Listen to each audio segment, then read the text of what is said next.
आपण स्वतंत्र Plainfield Christian science church कडून साप्ताहिक बायबलचा धडा ऐकत आहात.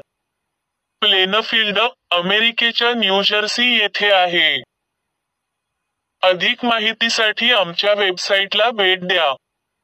www.plainfieldcs.com.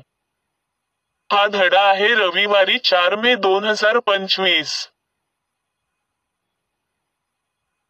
विषय: अनंतकाळची शिक्षा. सोनेरी मजकूर. नीतिसूत्रे. जो माणूस आपले पाप झाकतो तो यशस्वी होत नाही. जो माणूस ते कबूल करतो आणि सोडून देतो त्याच्यावर दया होते. उत्तरदायी वाचन. याकोब. माझ्या बंधूंनो, ज्या वेळी तुमच्यावर निरनिराळ्या परीक्षा येतील तेव्हा तुम्ही स्वतःला अत्यंत सुदैवी समजा, कारण तुम्हाला माहीत आहे की तुमच्या विश्वासाच्या परीक्षेमुळे धीर निर्माण होतो, आणि त्या धीराला परिपूर्ण काम करू द्या, यासाठी की तुम्ही प्रौढ, परिपूर्ण व कोणत्याही बाबतीत कमतरता नसलेले असे व्हावे. म्हणून जर तुमच्यातील कोणी शहाणपणात उणा असेल तर त्याने ते देवाकडे मागावे, जो सर्व लोकांना उदार हस्ते देतो आणि जो दोष शोधित नाही, असा देव ते त्याला देईल. कोणीही, जेव्हा तो परीक्षेत पडतो, तेव्हा असे म्हणू नये की हे संकट देवाने माझ्यावर आणले, कारण देवाला वाईट गोष्टींचा मोह पडणार नाही आणि तो कोणालाही मोहात पाडत नाही. तर प्रत्येक जण त्याच्या स्वतःच्या इच्छेनुसार मोहात पडतो.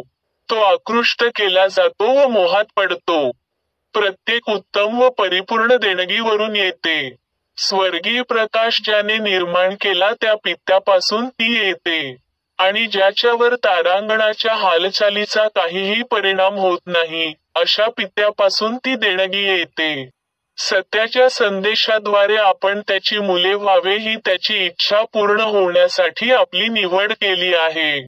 पित्याने निर्माण केलेल्या सर्व गोष्टींमध्ये आपण प्रथम फळ व्हावे यासाठी त्याने असे केले. धडा उपदेश. बायबलपासून. स्तोत्रसंहिता. ज्याच्या अपराधांना क्षमा केली गेली आहे तो अत्यंत सुखी आहे. ज्याचे अपराध पुसले गेले आहेत तो फार सुखी आहे. परमेश्वर ज्याला निरपराध म्हणतो तो सुखी आहे. जो स्वतःचे गुप्त अपराध लपवित नाही तो सुखी आहे. परंतु नंतर मी परमेश्वरापुढे माझे अपराध कबूल करण्याचा निर्णय घेतला. परमेश्वरा, मी तुला माझे अपराध सांगितले, आणि तू मला माझ्या सर्व अपराधांबद्दल क्षमा केलीस. कारण जेव्हा तू सापडशील तेव्हा प्रत्येक धार्मिक भक्त तुझी प्रार्थना करील. म्हणून घोड्यासारखा वा गाढवासारखा मूर्ख होऊ नकोस. त्या प्राण्यांना आवरण्यासाठी लगाम वापरायलाच हवा. या गोष्टीशिवाय ते प्राणी तुमच्या जवळ येणार नाहीत. वाईट लोकांना खूप दुःख भोगावे लागेल, परंतु जे परमेश्वरावर विश्वास ठेवतात त्यांच्या भोवती देवाच्या खऱ्या प्रेमाचे कडे आहे. चांगल्या लोकांनो, परमेश्वराच्या ठायी आपला आनंद व सुख व्यक्त करा. शुद्ध मनाच्या सर्व लोकांनो आनंदी व्हा. यिर्मया. हा संदेश यिर्मयाला परमेश्वराकडून आलेला आहे. यिर्मया, कुंभाराच्या घरी जा. मी तेथे तुला माझा संदेश देईन. म्हणून मी कुंभाराच्या घरी गेलो. मी त्याला चाकावर चिखल ठेवून काम करताना पाहिले. तो चिखलापासून भांडे बनवित होता, पण त्यात काहीतरी चुकले म्हणून कुंभाराने त्याच चिखलाचा उपयोग करून दुसरे भांडे बनविले. आपल्या हाताने त्याला पाहिजे तसा आकार दिला. मग मला परमेश्वराचा संदेश मिळाला. इस्रायलच्या कुटुंबियांनो, मी देव अगदी असेच तुमच्या बाबतीत करू शकतो. तुम्ही जणू काही कुंभाराच्या हातातील चिखल आहात आणि मी कुंभार आहे.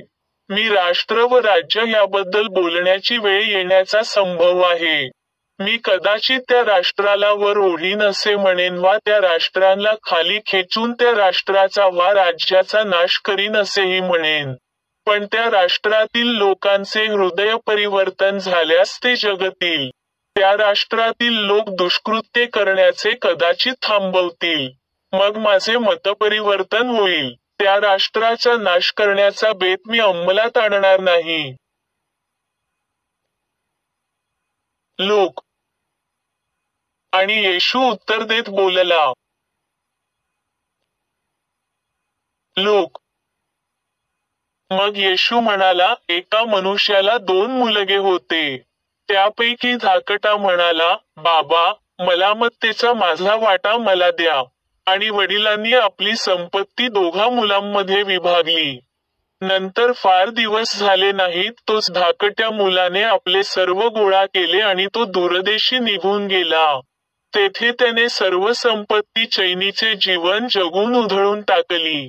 त्याने सर्व पैसे खर्च केल्यावर त्या देशात भयंकर दुष्काळ पडला व त्याला गरज भासू लागली. मग तो गेला आणि त्या देशातील एका नागरिकाजवळ नोकरी करू लागला.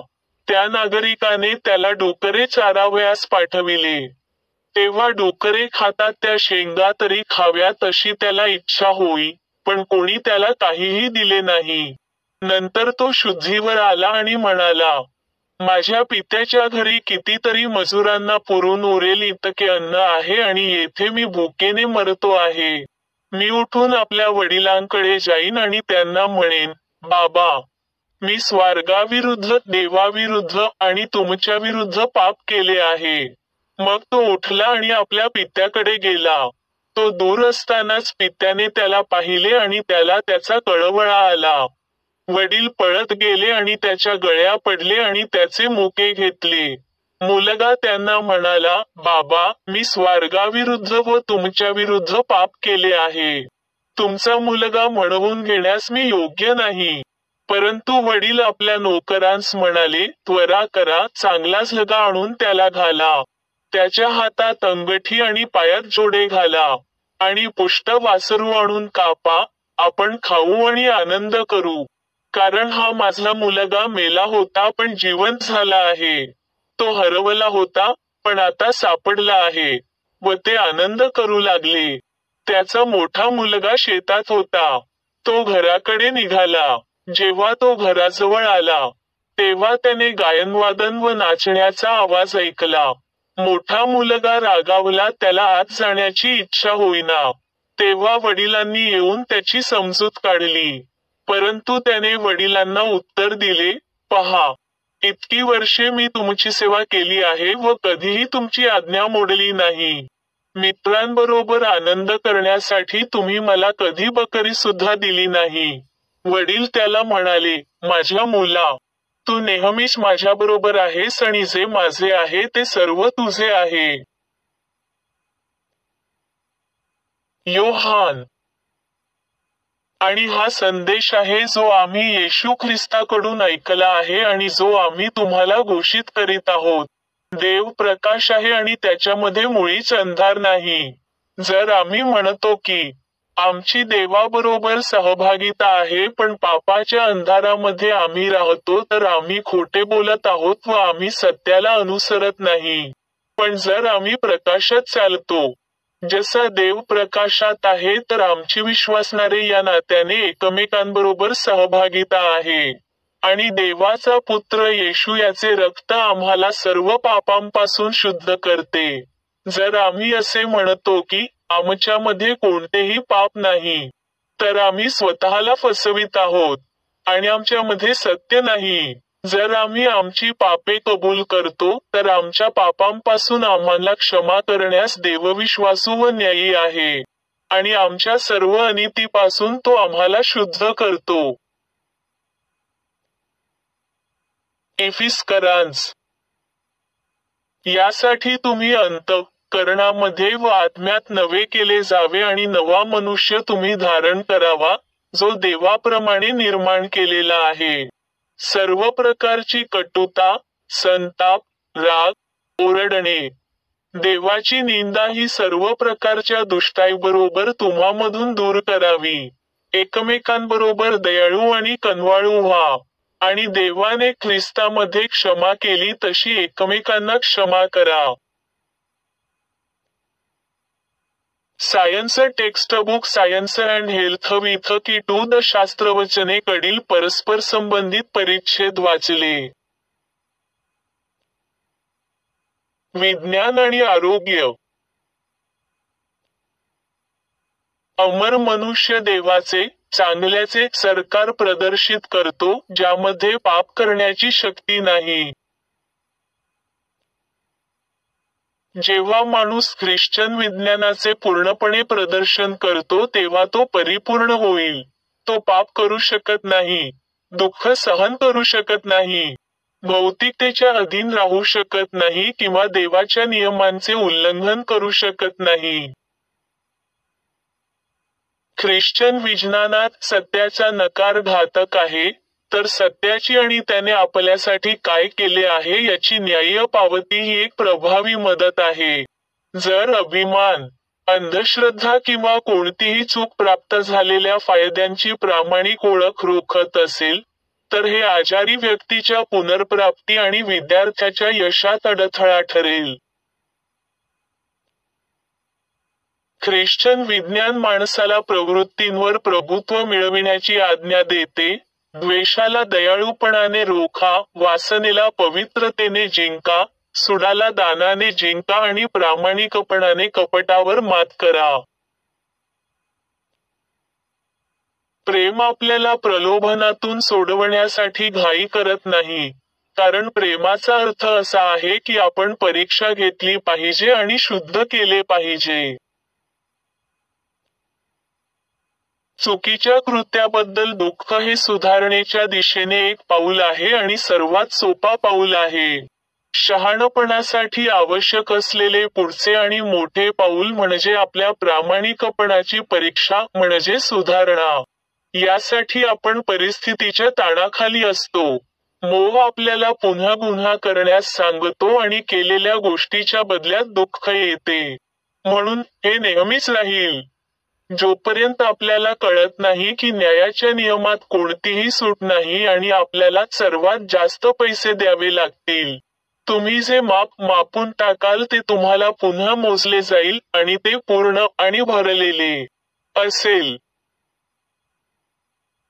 पाप रद्द करण्यासाठी प्रार्थना कबुली म्हणून वापरली जाऊ नये. अशी चूक खऱ्या धर्माला अडथळा आणेल. पाप फक्त ख्रिस्ताने नष्ट केल्यावरच क्षमा होते, सत्य आणि जीवन. जर प्रार्थना या विश्वासाला पोचते की पाप रद्द झाले आहे आणि माणूस केवळ प्रार्थना करूनच बरा होतो, तर प्रार्थना ही एक वाईट गोष्ट आहे. जो स्वतःला क्षमा केलेली वाटते म्हणून पाप करत राहतो तो आणखी वाईट होतो. एक प्रेषित म्हणतो की देवाचा पुत्र, ख्रिस्त सैतानाची कामे नष्ट करण्यासाठी आला होता. आपण आपल्या दैवी आदर्शाचे अनुसरण केले पाहिजे आणि सर्व वाईट कृत्ये, चूक आणि रोग यांचा नाश करण्याचा प्रयत्न केला पाहिजे. पापाच्या शिक्षेपासून आपण वाचू शकत नाही. शास्त्र म्हणते की जर आपण ख्रिस्ताला नाकारले तर तो आपल्यालाही नाकारेल. दैवी प्रेम माणसाला सुधारते आणि नियंत्रित करते. लोक क्षमा करू शकतात, परंतु हे दैवी तत्व केवळ पापीला सुधारते.